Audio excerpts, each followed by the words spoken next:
Selamat pagi, Bu Regina, sahabat-sahabat terkasih, Bapak-Bapak, Ibu-Ibu dari grup doa ini. Saya ingin menyelesaikan dan melanjutkan pesan-pesan Bapak kepada Suster Eugenia Raffosia. Jadi kita akan bagi hari-hari berikutnya dalam bertahap ya. Ini kemarin itu kan sudah kita bagikan mengenai catatan dari seorang bernama Philip Ellis. Hari ini saya akan bagikan kesaksian dari seorang uskup Grenoble, kesaksian dari yang mulia uskup Kelot, uskup Grenoble. Ini mengenai laporan yang disiapkan selama penyelidikan kanonikal untuk Mother Eugenia ini. Ini dari catatan seorang uskup ya.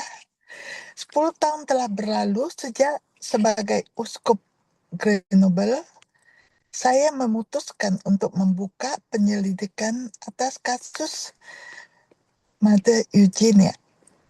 Sekarang saya memiliki cukup informasi untuk menyampaikan kesaksian saya sebagai uskup di hadapan gereja. Hal pertama yang muncul dengan pasti dari penyelidikan adalah bahwa kebajikan Ibu Eugenia yang luar biasa telah terbukti dengan baik. Sejak awal kehidupan religiusnya, biarawati itu telah menarik perhatian atasannya karena kesalehan, ketaatan, dan kerendahan hatinya. Atasannya yang bingung dengan sifat luar biasa dari peristiwa yang terjadi selama masa novisiatnya, tidak ingin membiarkannya tetap tinggal di biara. Setelah beberapa keraguan, mereka terpaksa membatalkan rencana mereka ketika dihadapkan dengan perilaku teladan biarawati tersebut. Selama penyelidikan, Suster Eugenia menunjukkan kesabaran yang besar dan ketaatan yang luar biasa dalam menjalani semua tes medis tanpa keluhan. Menjawab pertanyaan panjang dan menyedihkan dari komisi teologis dan medis, dan menerima kontradiksi dan cobaan. Kesederhanaannya khususnya dipuji oleh semua penyelidik. Sejumlah keadaannya juga menunjukkan bahwa biarawati tersebut mampu mempraktekkan kebajikan hingga tingkat yang heroik. Menurut para teolog, salah satu ciri yang sangat mencolok adalah ketaatannya selama penyelidikan Pastor Auguste Valensin pada bulan Juni tahun 1934. Dan kerendahan hatinya pada hari yang menyedihkan tanggal 20 Desember 1934. Saya dapat bersaksi bahwa selama menjabat sebagai Superior Jenderal, saya mendapati dia sangat setia pada tugasnya, mendedikasikan dirinya untuk tugasnya yang pasti terasa lebih sulit baginya karena dia tidak siap untuk itu. Dengan cinta yang besar untuk jiwa-jiwa, kongregasinya, dan gereja. Mereka yang dekat dengannya terkesan seperti saya sendiri oleh kekuatan semangatnya dalam menghadapi kesulitan. Saya terkesan bukan hanya oleh kebajikannya, tetapi juga oleh kualitas yang ditunjukkannya dalam menjalankan wewenangnya. Yang juga mencolok adalah fakta bahwa seorang biarawati yang relatif tidak berpendidikan dapat menduduki jabatan tertinggi di kongregasinya. Dalam hal ini sudah ada sesuatu yang luar biasa, dan dari sudut pandang ini, penyelidikan yang dilakukan oleh Vikaris Jenderal saya, Monsignor Query, pada hari pemilihannya sangat signifikan. Jawaban yang diberikan oleh anggota dewan dan oleh para superior dan delegasi dari berbagai misi menunjukkan bahwa mereka memilih Mother Eugenia sebagai superior jenderal mereka terlepas dari usianya yang masih muda dan hambatan kanonik yang biasanya akan menyebabkan gagasan pencalonannya ditolak. Karena kualitas penilaiannya, temperamen yang seimbang, energi dan ketegasannya, kenyataan tampaknya telah jauh melampaui harapan yang diletakkan para pemilihnya.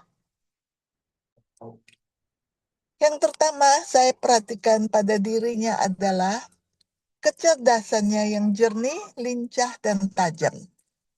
Saya mengatakan bahwa pendidikannya tidak memadai, tetapi ini karena alasan eksternal yang berada di luar kendalinya. Penyakit ibunya yang berkepanjangan telah memaksanya pada usia yang sangat muda untuk mengurus rumah dan sering absen dari sekolah. Kemudian sebelum ia masuk biara, ada tahun-tahun sulit yang ia lalui saat bekerja di industri sebagai penenun. Terlepas dari kesenjangan mendasar ini, yang konsekuensinya terlihat dalam gaya dan ejaan tulisannya, Mother Eugenia memberikan banyak ceramah di komunitasnya. Patut dicatat bahwa ia sendiri menyusun surat edaran kongregasinya dan kontrak dengan otoritas kota atau dewan administrasi mengenai lembaga rumah sakit Bunda Maria para Rasul. Ia juga telah menyusun direktori yang panjang. Ia melihat setiap situasi dengan jelas dan benar, seolah-olah itu adalah masalah hati nurani. Instruksinya terus terang, tepat, dan sangat praktis. Ia mengenal masing-masing dari 1.400 putrinya secara pribadi. Dan juga sikap mereka dari kebajikan mereka. Oleh karena itu, ia mampu memilih mereka yang paling memenuhi syarat untuk melakukan berbagai tugas. Ia juga memiliki pribadi yang akurat tentang kebutuhan dan sumber daya kongregasinya. Ia mengetahui situasi di setiap rumah dan telah mengunjungi semua misinya. Kami juga ingin menekankan semangatnya yang berpandangan jauh ke depan.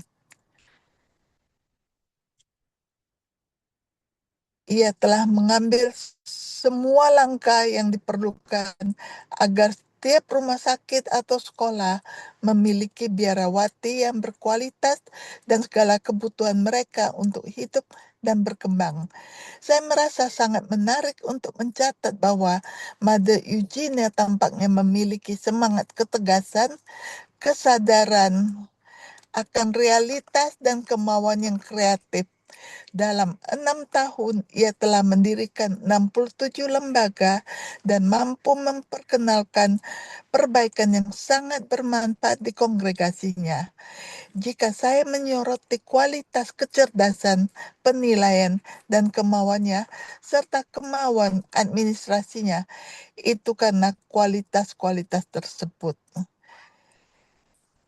Jadi saya berpikir karena ini tulisan dari seorang uskup punya kesaksian mengenai diri Mother Eugenia Ravosiani, saya kira kita akan sambung untuk besok. Ini cukup panjang. Besok kita selesaikan, habis itu kita masuk ke dalam pesan-pesan dari Bapak kepada kita semua. Ya, saya sambung untuk hari besok. Terima kasih. Terima kasih.